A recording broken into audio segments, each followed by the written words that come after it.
All right. I think we're ready to get this thing going. I want to extend a warm welcome to everyone that's joined us today. So glad you could tune in. My name is David Askvig. I will be your host today. I'm excited to introduce you to today's presenter, but before I do that, I want to cover a few quick items. First off, I want to make sure you can hear me. Hopefully, if you cannot hear me, this slide will help you tune in. You can join two ways, with your computer speakers or some headphones, or you can also dial into the call with the number listed in your registration email. Today's webinar will last about 60 minutes. We'll have a dedicated time for some questions and our answers, and that'll be towards the end of the presentation. There is a way to chat in your questions. If you hover your mouse towards the top of your screen, there should be a toolbar that drops down, and on that toolbar is a button that says Chat. And you can use that tool to send in questions over the chat function. When you're sending in your chats, just make sure you select Send to Host and Presenter. That way we'll both be able to see your questions and answer them more easily. You can ask questions at any time during this presentation, but we may only be able to get to your question until the end. So send them in, and we'll be able to cover them at the end of the presentation. And lastly, we will be sending out the slides after the webinar, so look for those in your email. And now I want to introduce our presenter for the day, Pat Cunningham, or as we like to call him over here at BROWZ, the safety guy. He's the Director of Safety and Auditing Services here at BROWZ. Pat's been with us for about a little over a year, and he came to work from BROWZ from a large electric utility in Minnesota, where he's working as the Corporate Safety Director. Pat has a Master's in Occupational Health and Safety Management from the University of Wisconsin-Stout, and he's also been a delegate to the National Safety Council for the last 3 years. Beyond that, Pat's one of the nicest guys you'll ever meet. He has a strong desire to help other safety professionals, which is why he wanted to do this webinar. If you're attending the National Safety Congress, which is a show coming up in Chicago for safety professionals, it's at the end of this month. We'll be there exhibiting, so you can say hi to Pat, and I will also be attending. Pat will be in a safety orange shirt, so I think you'll be able to spot him as you walk by our booth. And I want to turn it over to Pat now. Pat, why don't you tell us a little bit more about yourself? Okay, thank you, David. You know, as I put this presentation together, I thought about two concepts, two things that kind of ran parallel through my life, and one is the word contractor, and the other is safety. And a little background about myself. I grew up in a family where my dad was a member of the building trades. He was an industrial insulator, so my dad went to other employers' businesses to do work, contractor work, throughout his career. And I had the opportunity before college and during college to help pay for my college by doing that same thing. So I also had the opportunity to visit a lot of these heavy industry sites and do construction work and see what it was like to work at an employer's, a visiting employer's business. Because of that experience and working with my dad, I went into the field of safety and have a master's degree in safety, as David mentioned. And with a previous employer, I had the opportunity to form a new contractor safety department, and saw the challenges with doing that and the rewards of doing good contractor pre-qualification. And now I'm working with BROWZ, who solely does contractor pre-qualification, and so it's just kind of interesting. The two words contractors and safety have intertwined through my life from the beginning. So what we're going to cover today in the form of questions, we're going to address why are there more contractors than ever before being used in industry, and we're going to also address what does OSHA expect when it comes to contractor pre-qualification, and what are the kinds of information that you could collect or should collect, and what are the elements of a good contractor screening program, and who are the stakeholders in your organization that needs to get involved in making good decisions, and what are the different options for you in terms of contractor pre-qualification. So the key drivers involved with why are there so many contractors. Has a lot to do with the economy and lean hiring practices. For business owners, bringing in a contractor means you don't have to pay their benefits, so reduce benefit costs. Depending on what state you live in, there may be tax incentives for you as well in terms of doing business that way. And then also access to expertise that's not available in-house. And then lastly but not least, the flexible employment and staffing models to help get your business taken care of. We're going to be introducing this golden nugget concept to you, and you know, it's hard to say what's going to be useful to you or what's new to you, but we'll try to pull out some areas that might be useful, and hopefully there'll be more than one of those in this presentation, and you can take back to your own employment and make some changes, positive changes there. So why pre-qualify? That's a good question. The first one is to prevent fatality and reduce the number of injuries or other unwanted outcomes. To measure contractors against a defined company acceptable risk, you need to set standards. You do that internally for your own employees, and you need to do that for your contract work as well. Another one is to avoid lost time due to incident investigation. If something negative happens, it's going to slow production. You're going to have to spend time doing incident investigation, and unnecessarily if production runs well. You're going to avoid cost overruns. You're going to decrease the amount of possible citations, violations, and penalties, and you're going to decrease your legal exposure. Now, from a more proactive standpoint, why pre-qualify? Again, you're going to have fewer people going home injured, and that's the primary purpose of any of this with contractor pre-qualification. Regardless whether you're a business owner or a contractor, nobody wants to see anybody get hurt, and anything we can do to help that cause is time well spent. We're going to improve the influx of qualified workers on the job site with the contractors coming in to helping out. You'll have an extra set of qualified workers on site. You'll improve project execution and operations in terms of contractors overseeing their workers. You'll support a continuous process improvement effort, whether you have a formal quality management system or an informal one. That's something any business needs to look at, is continuous process improvement. You need to maximize your production time. Any time that you're down, if you have a manufacturing facility, you want to get that back up and running as soon as possible. And then these last two bullets, BROWZ is an international company, and the last two bullets, my dear friend Mike Ford would want me to put this out there, is that important across these is demonstrate corporate social responsibility and protect the corporate brand. These are two elements that are key in the pre-qualification business internationally. So why pre-qualify? Simply put, for better safety outcomes. Using our own database, we found that the contractor's risk exposure modification factor is going to go down by 13%. They had 24% fewer lost time injuries, and their recordable incident rate went down 27%. So the exercise in its own right reduces injuries for the contractor. It forces them to do a little gap analysis, some self-assessment, what their strengths and weaknesses are. Contractors, as I mentioned before, they don't want injuries any more than anybody else, and they want to work to minimize their errors, and they also want to get additional business from their client base too, and they'll realize that if it's important for their clients to work safe, they'll work safe as well. It reminds me of a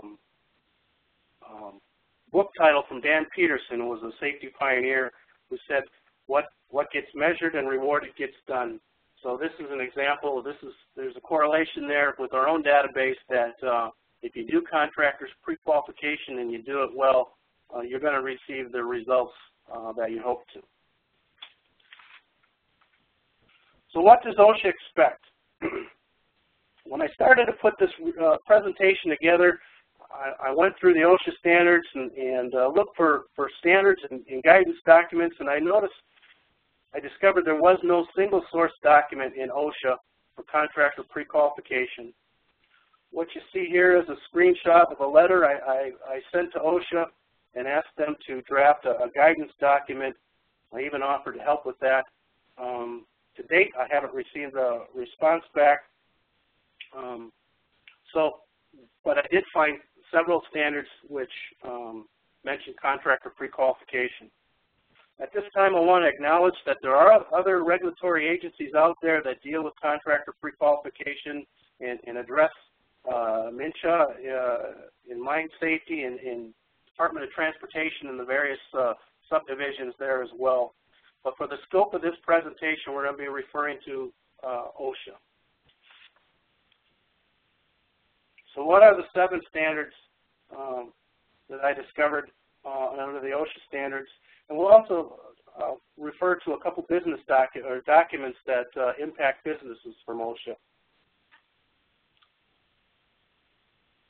So the first one, process safety.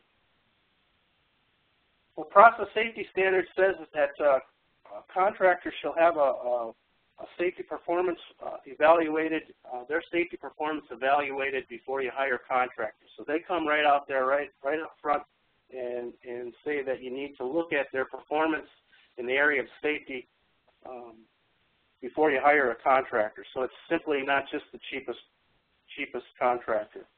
These first 4 bullets address business owners, and the last one address the contractor. Says that you need to have periodic evaluation of the contractor's performance, and in doing so, you should also probably have some objective data to review. And then you need to inform your contractor of fire explosion potentials when they're going to be exposed to and address their emergency action plan. And then for a contractor, you got to make sure that your employees are trained for the work that they're going to do and they can perform that work safely. Under the hazardous materials standard, they address that if you're going to retain contractors for hazardous waste operations, they need to be informed of the hazards they're going to be exposed to. One interesting note here in this standard was that subcontractors are mentioned in this as well. And in the area of contractor pre-qualification, regardless whether you're industry or OSHA, subcontractors are overlooked in segment of the population and sometimes are not fully addressed in a pre-qualification business. Under the confined space entry standard for permit required spaces, you need to inform the contractor of the work that they're going to be doing in confined spaces, permit confined spaces. You need to ensure that they take the necessary precautions, meaning you have to provide some oversight. You need to coordinate if dual entry with a contractor and the business owner entry is going in the space at the same time. You need to coordinate your entry. And the last and interesting note was that at the conclusion of the work in a confined space, the employer or the business owner is required to do a debriefing with the contractor on their experience while working in the space. Under the lockout tagout, lockout tagout standard, you need to inform each other of the respective lockout tagout procedures, and the business owner's site employees need to be informed of the contractor's lockout tagout policy and restrictions. The notable piece here is that the owner shall ensure that their employees comply with the restrictions of the contractor's lockout tagout program. Fifth standard we have here is the welding, cutting, and brazing and fire protection. And you need to advise your contractors of the flammable materials or hazardous conditions that they're going to be exposed to. There was one on grain handling as well, standard on OSHA. Grain handling You need to inform your contractor that of the known fire and explosion hazards that they're going to be exposed to and the work areas they're going to be in, and the safety rules of the site. And again, share your emergency action plan with the contractor. And most business owners address the emergency action plan in their orientation. And if you don't have an orientation program for your contractors, regardless of what standard you're looking at, that's a key area of contractor prequalification that you need to address. Under the hazard communication standard, it says that workers need to have that are on-site need to have access to the safety data sheets, and that measures are taken to inform workers of exposure under normal conditions and under emergency conditions and how to get out. And then lastly is if there's a site labeling system used in the workplace, you have to inform your contractors of that as well.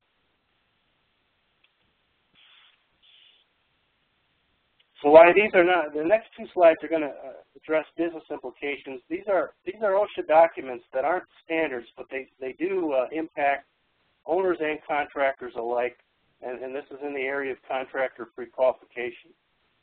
So just when you think you understand what the standards say, you've vetted out that information, OSHA comes out with the multi-employer citation policy and addresses 4 types of employers. There's the creating employer, and that's the one who created the unsafe condition. There's the exposing employer whose employees were exposed to the hazard. And then there's the correcting employer, and that's the one who's responsible for installation or maintenance of safety parameters in the facility. And then there's a controlling employer who is the work site supervisory authority for the site.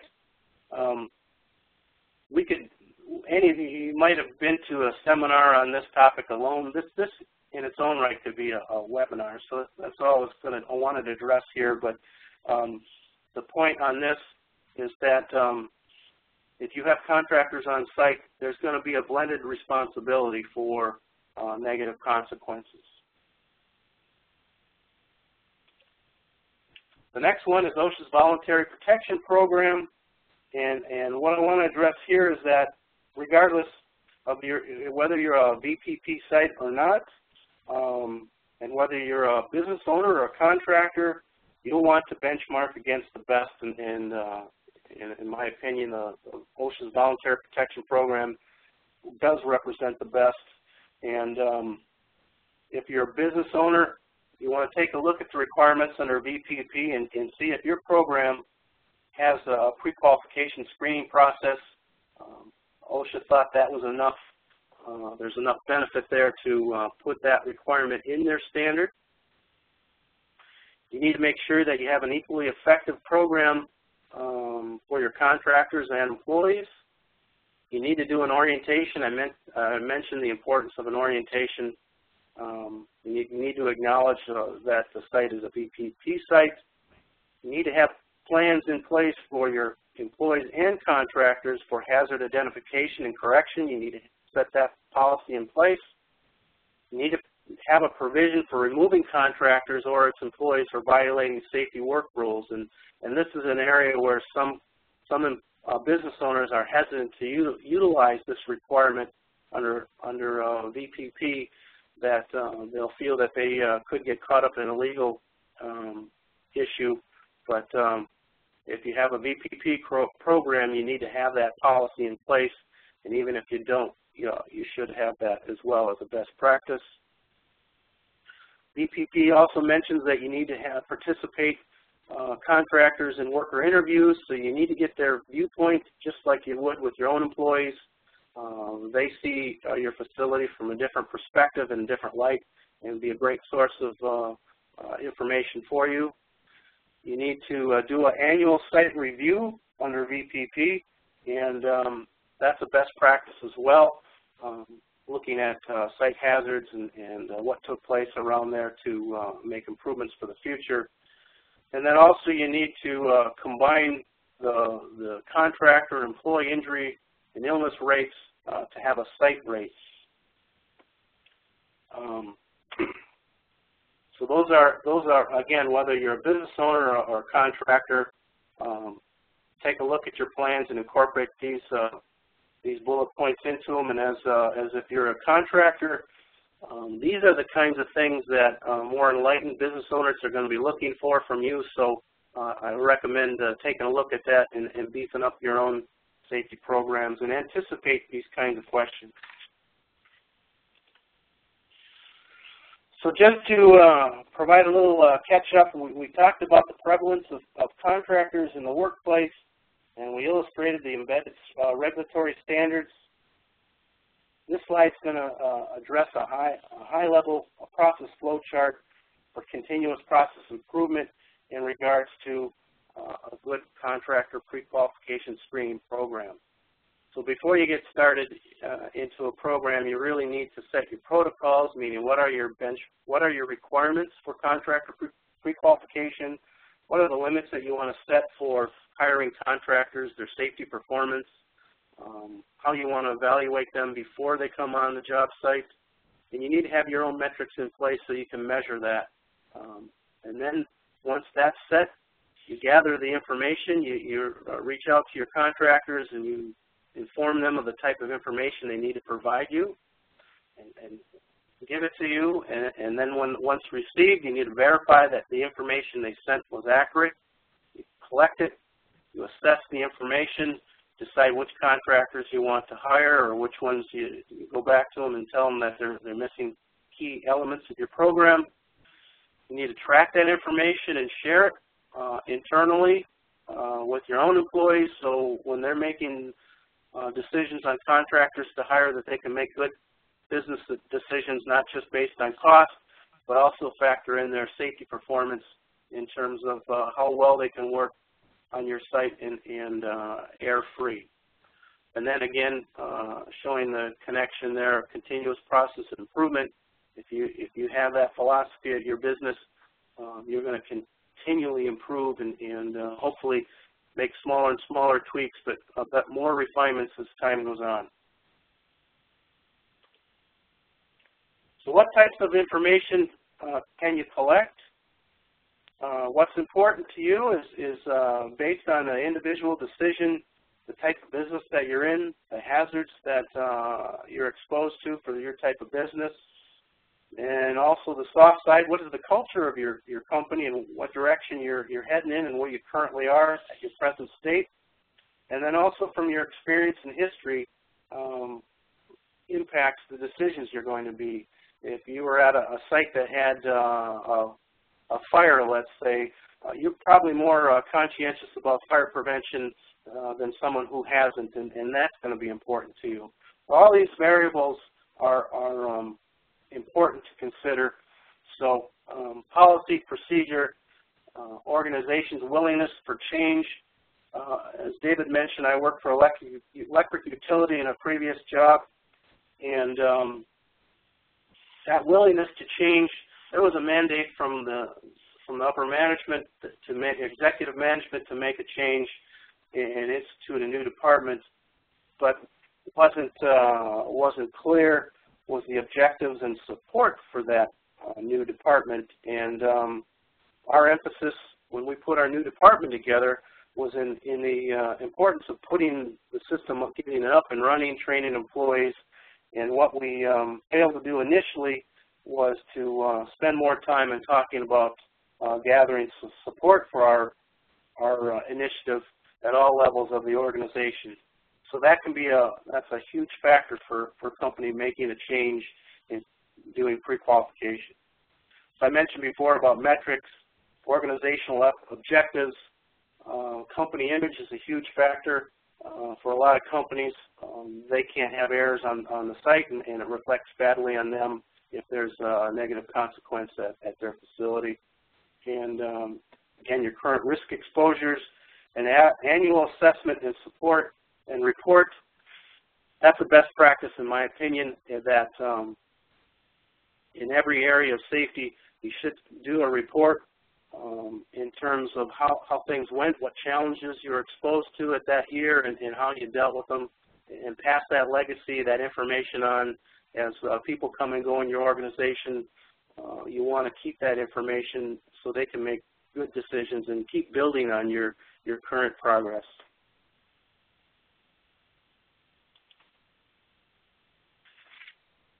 In terms of health and safety and environmental information to collect, I want to note that these next two slides are going to run from lagging indicators to leading indicators. And traditional safety information to collect is injury illness logs and annual updates, experience modification rate of contractors, OSHA establishment search to find out if that contractor had any citations in their past. We want to look at their safety policies and procedures on key elements of the work that they're going to do. We want to look at the NACE and BLS codes to see if how that contractor safety performance is against their industry average. You want to look at the employee level. You want to look at how they train their employees and what training records they have and how they train their workers. You want to see if, now that we're moving it more into the leading indicators, if they have an observation program for safety performance on the job, and whether that's a coworker observation. If they're, you want to see what they have for a safety committee, employee involvement in a labor management safety committee in making improvements, ongoing improvements in their safety program. Do they train their supervisors in safety? A lot of supervisors are trained solely in the business that they do. Safety is a field unto itself, and supervisors benefit greatly from having a supervisor safety training program. And then the lost group in this area has been in the past is subcontractors. How do the contractors pre-qualify their subcontractors? Continuing on in the safety information to collect, are they members of a professional organization, safety council, VPPA, etc.? From the environmental standpoint, do they have a spill control countermeasure plan? If they're bringing materials or equipment on site that could have some spill exposure, what prevention tools and materials and training do they come on site with to mitigate any, prevent any spills from happening? And in terms of safety and the latest in terms of error prevention, human performance tools, do they have a self-checking program? Do the workers have the ability to stop work that's unsafe? Our workers feel free to do co-worker coaching in terms of safety, unsafe acts, unsafe conditions, and how do they handle verbal communication and shift turnover? This area of safety is developing and becoming more prominent in the field in terms of error reduction. Injury and incident near-miss reporting. Do they not only report OSHA recordables, but do they report near misses, and how do they make improvements in their programs from this information they've gained? Hazardous awareness and injury prevention tools. Do they do job safety analysis? Do they hold tailgate meetings with their crews? Do they have a dedicated safety professional and a competent person on site at all times observing their crew and making sure they're working safely? And do they have a requirement for safety meetings and safety stand-downs? If things are not working as well as they should, do they pull the crew and talk about the errors that are taking place and put in steps to mitigate or prevent future error?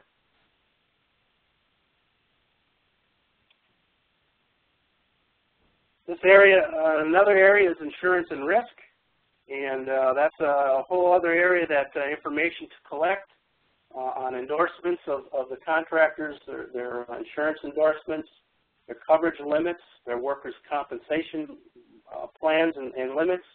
Is the contractor experiencing bankruptcy? Are they in bankruptcy? Do they have any liens or judgments against them? These are all going to be factors that you want to consider before you hire a contractor. You want to make sure that they're able to carry out the work and not be distracted by other things such as what I mentioned before. I want to note here is that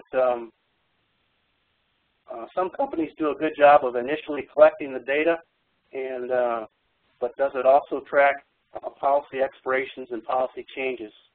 In many cases, they don't, and that's where you could put yourself at risk, and a contractor that you're working with, their policy has expired once you get into the job. This next slide talks about organizational specific information, and again, this could be very specific to the type of business that you're in, but many companies are concerned about their corporate citizenship.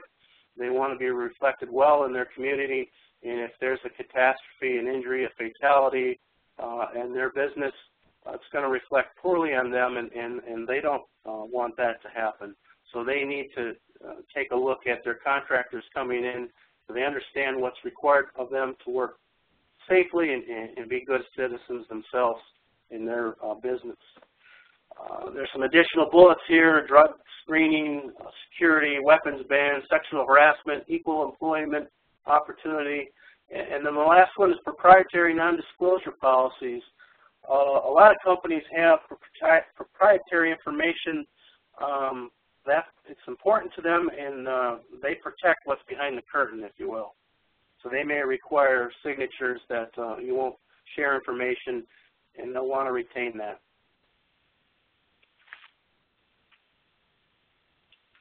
So just to catch up again, a little bit of review, we talked about the prevalence of contractors, the embedded regulatory standards, the key elements, what can you collect. This next slide on stakeholders is a very difficult task for a lot of business owners, and these are complicated by siloed departments within an organization, individual budgets, independent budgets.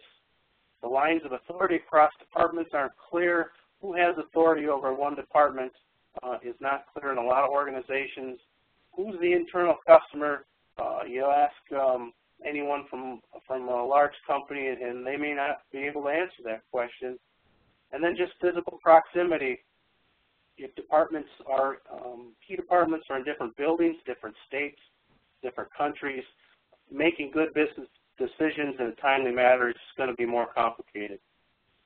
So pulling all these people together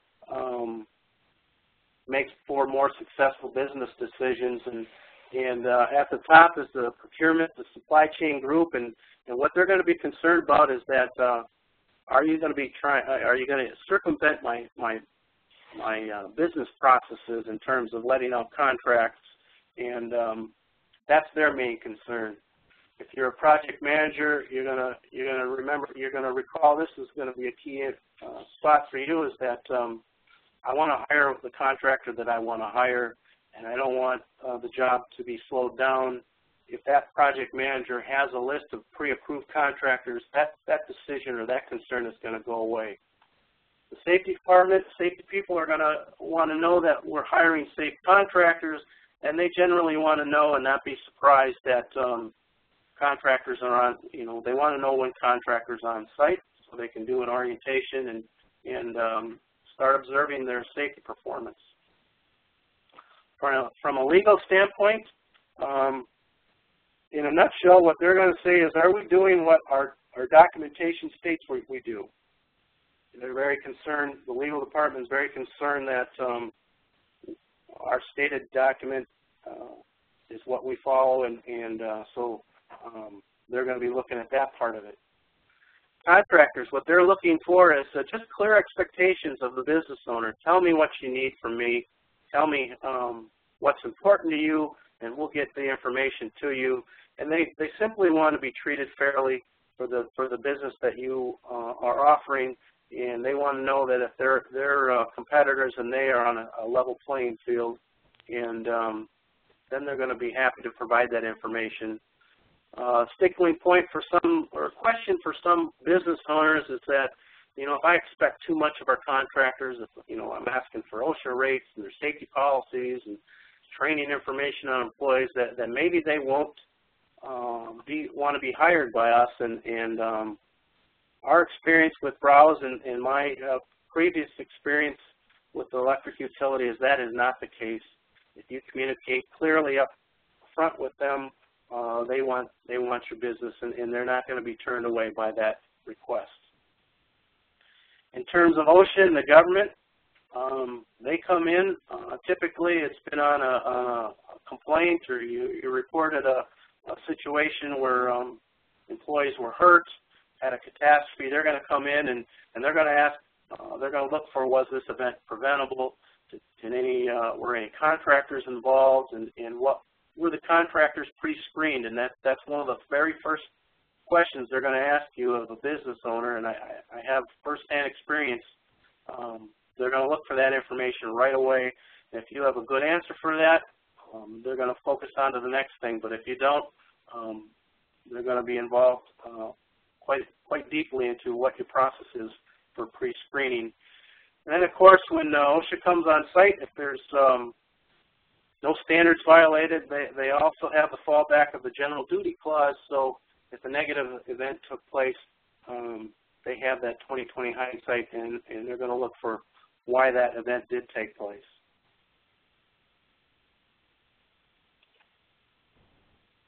So transition here is that these next few slides, we're going to introduce the options that are available to you and bring this presentation into the final turn and address what options are available. So the first option, which really isn't a good option, is do nothing option, and sadly that is an option that's option A for a lot of companies out there, is they don't have a pre-qualification process.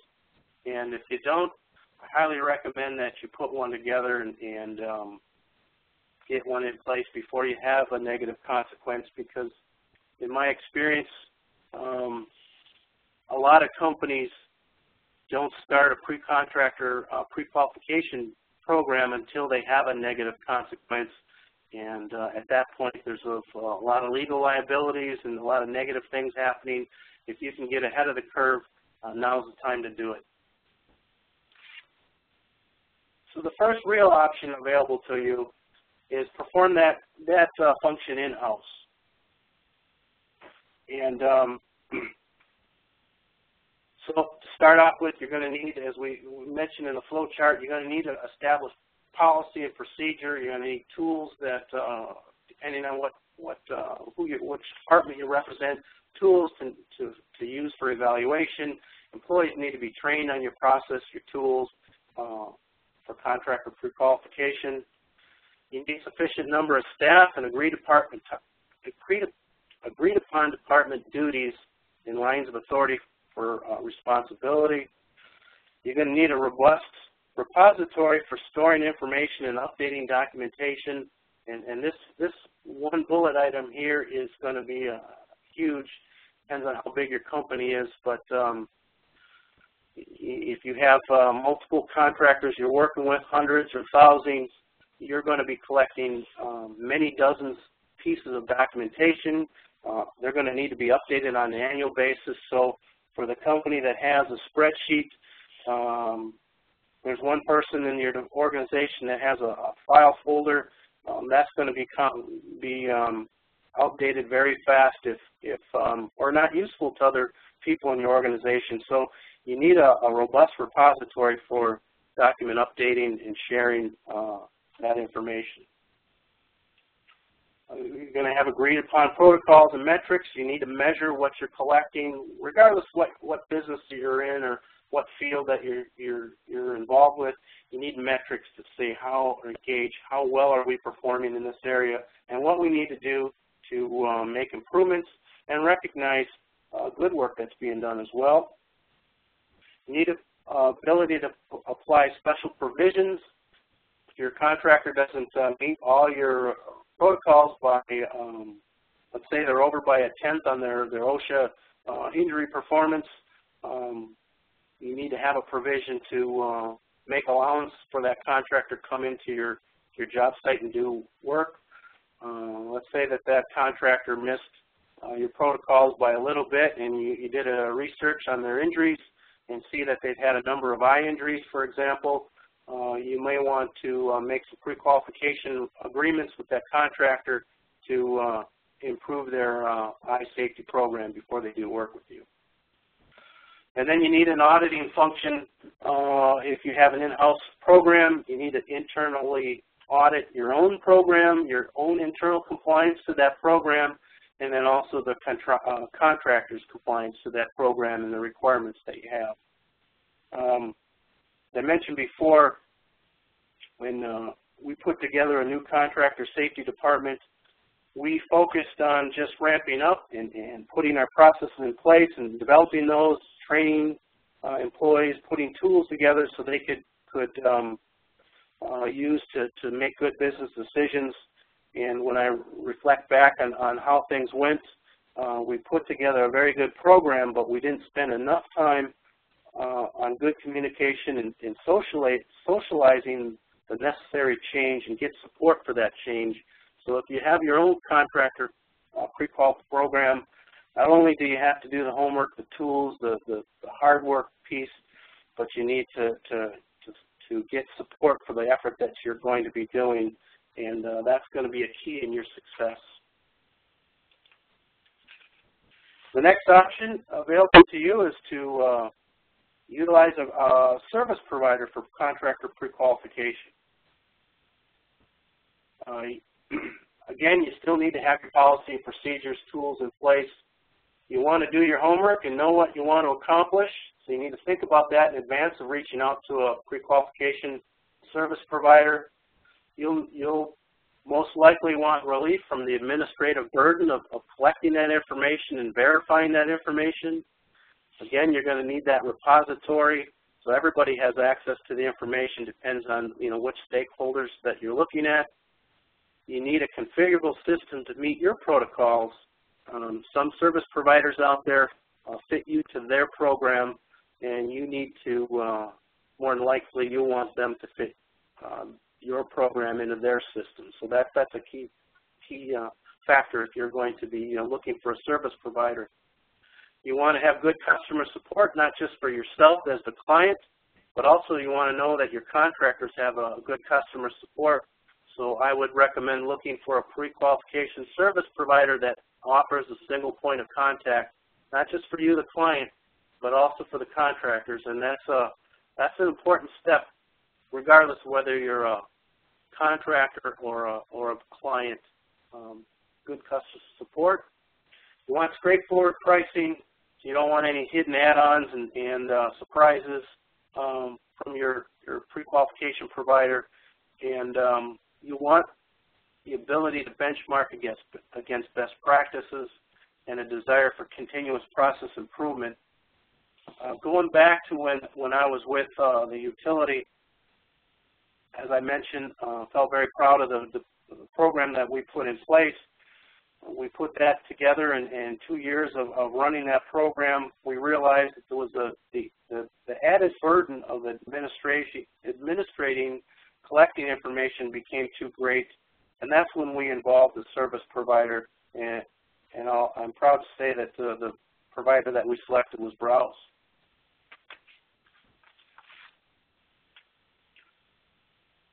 So I mentioned to you earlier that you provided a self-assessment tool. You want to get started, you want to take a look at your own program, you want to make some improvements. How do you go about doing that? And we do have an assessment tool that's available to you. It'll help you identify the key pre-qualification program elements, give you a score indicator to see where your strengths and weaknesses are. And as David mentioned, we're going to email this survey to you so you can take a look at your own program and see what needs to be shored up and decide how you want to proceed. And this will be a good tool for you to help justify making some change. So to summarize, contractor companies are utilized by a lot of industries. That added risk exposure needs to be assessed just as you do for your own employees' risk exposure. There is no single source document from OSHA. There are some embedded standards, and you need to take a look at what they have to say. And even the non-binding ones regarding multiple citation policy and BPP need to be considered. There's a wealth of information that can be collected from contractors, and it's client-specific, but it's important to you based on your own past history and what's important to your company. There's many stakeholders involved, and you need to get all their perspectives to make good business decisions, and they need a way of getting together and sharing that information. And lastly, you have two options for managing contractor pre-qualification. You can do it in-house, or you can utilize the service of a service provider. I want to just close with some closing comments here. You know, we started out internally, they refer to me as the safety guy, and so regardless of what moniker that you have, bring passion to your job, and whether you're the sales guy, the foreman guy or gal, bring all that you can to it, and bring that passion and carry that into your job, and it'll carry over to others, and that momentum will lead forward. Have respect for all workers and create win-win situations. So not just employees, but contractor families, they also need to go home safe, and they have families they need to provide for. So look after one another, and leave a positive legacy. No matter what job you have, leave a legacy so you can build on the progress of the next group. And David, do we have any questions that came across? All right. Thanks, Pat. So yeah, we'd like for you to, if you have any questions, you can submit those at this time.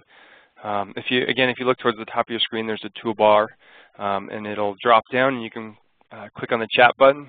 We'd love to hear any of your questions. Make sure when you send them in, you do send them to both the host and presenter so we can both see them and answer them more easily. We don't have many questions right now, so go ahead and send those, but there is one I'll bring up to you, Pat. As a safety guy, when you reached out to the other parts of your organization, which were the most difficult to get on board? So I think this is referring to like the stakeholders. Yep, good question. And in my experience, the toughest one was our supply chain group. They were used to being the voice of the company.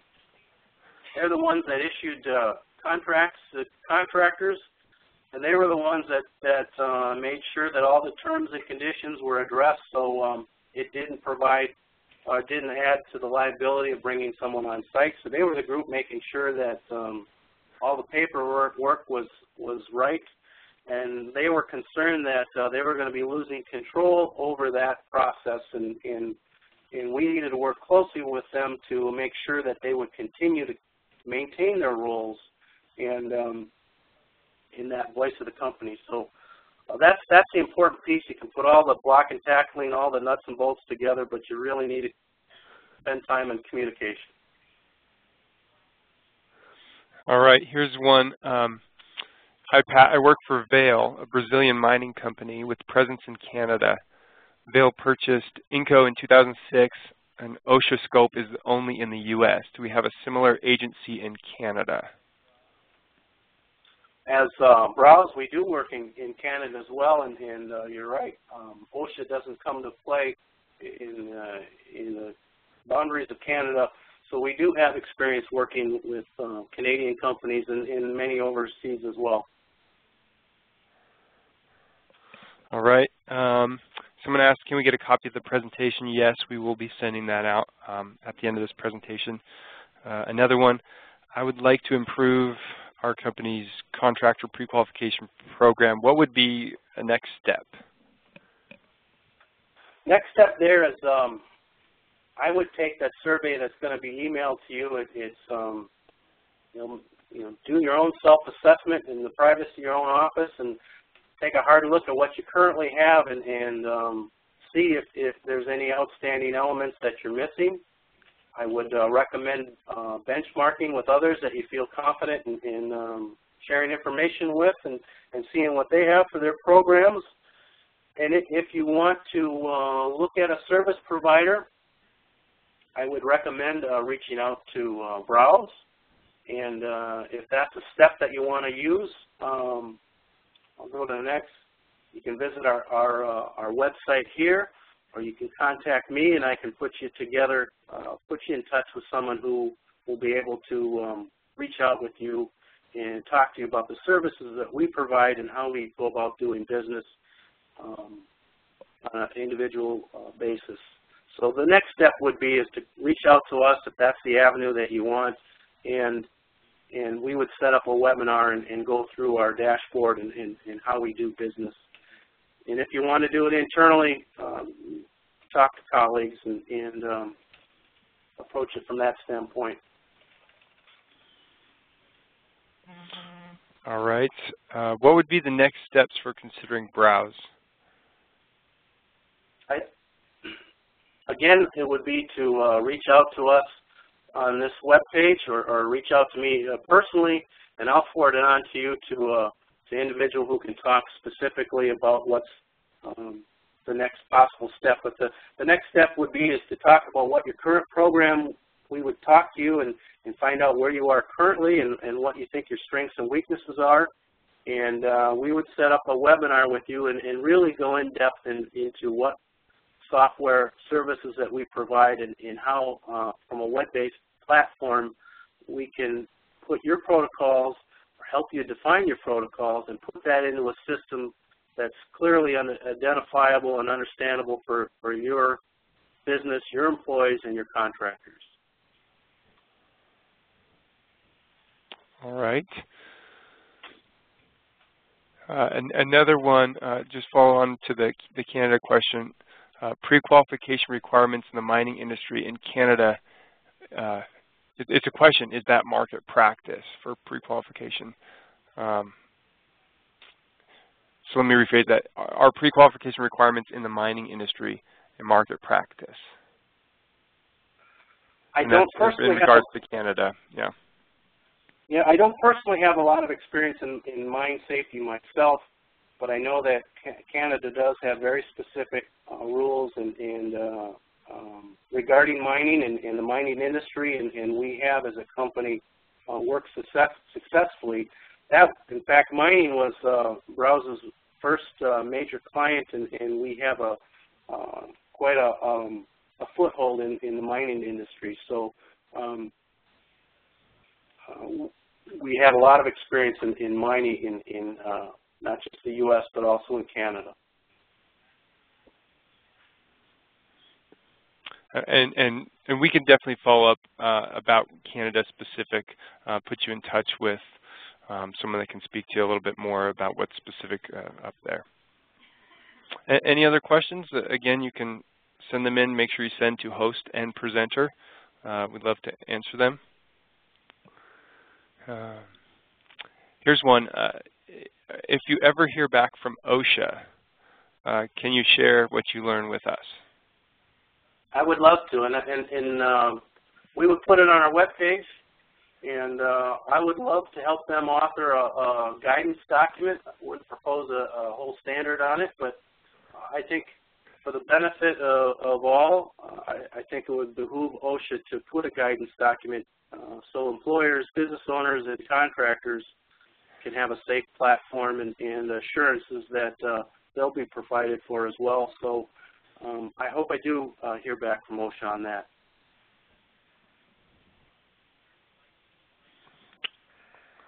All right. Again, if you have any questions, please submit those. Just click on chat, the toolbar at the top, and then send to host and presenter.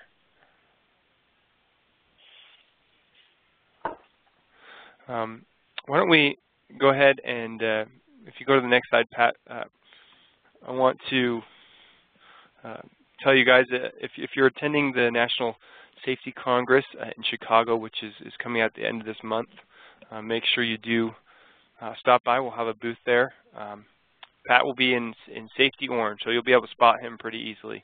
Or booth number 3155. All right. Jeff Adams, what makes BROWZ a better choice than the other vendors providing these services? Do you have a comparison? I have an opinion, and that's all that it is.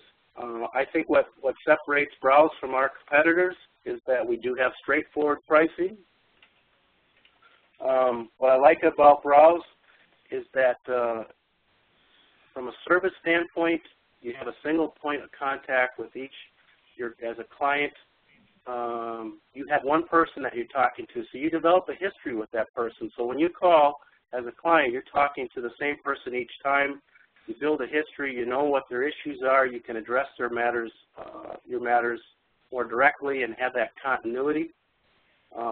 We also have a lot of respect for our contractors, and they too have a single point of contact. So when you're, as a contractor, small and large, small contractors have a difficult time, some of them, trying to get information in. We'll help the contractor put the information into the system. We'll walk with them and explain to them what needs to get done. So they'll have a single point of contact as opposed to dialing a 1-800 number. We have a patent for our software. You know, I'm not an IT guy by any means. I'm more of a social science guy, but it's a very simple to use system. That was an important thing when we looked at service providers, is that how we wanted a system that was going to be easy to use by our project managers, our safety people, our supply chain, because in the reality of the business world, that's not all that you do as any one of those individuals. There's other tasks, other responsibilities that you have. So when you go into the BROWZ dashboard, it's going to be very simple for you to use, and you can get in and get out and get the information you need. On a personal note, what I liked in terms of integrity for BROWZ is that when we looked at the services they provided and how they provided those services, if you're submitting information to BROWZ and on a safety policy or program that you have, if we're reviewing that information, we'll tell you the standard that you're missing, the subpart that you're missing, and then direct you to the regulatory agency where you need to go find that. What we won't do is we won't give you that program. You know, any company can go out and Google a confined space entry program and submit it, and it'll pass muster. But the real importance there is the work that gets done. You need to own that process, and you need to train your employees, and you need to make it real for your situation. And BROWZ won't do that. So I like that integrity piece, that just to pass the protocols is not what BROWZ is about. BROWZ is about people going home safe, and they want to be a part of the safety industry. So that was what was important to me with BROWZ. All right. Well, we're coming up on the time. I'd like to wrap it up. Again, on the slide, you can see information where you can contact Pat directly. He'd love to answer any of your questions. You can reach out to him directly. I appreciate your time today. Thanks for attending. Again, if you're at the upcoming trade show, the National Safety Congress, please stop by our booth. And with that, we will close this webinar. Thanks so much, everyone. Thank you, everybody. Bye-bye. Bye.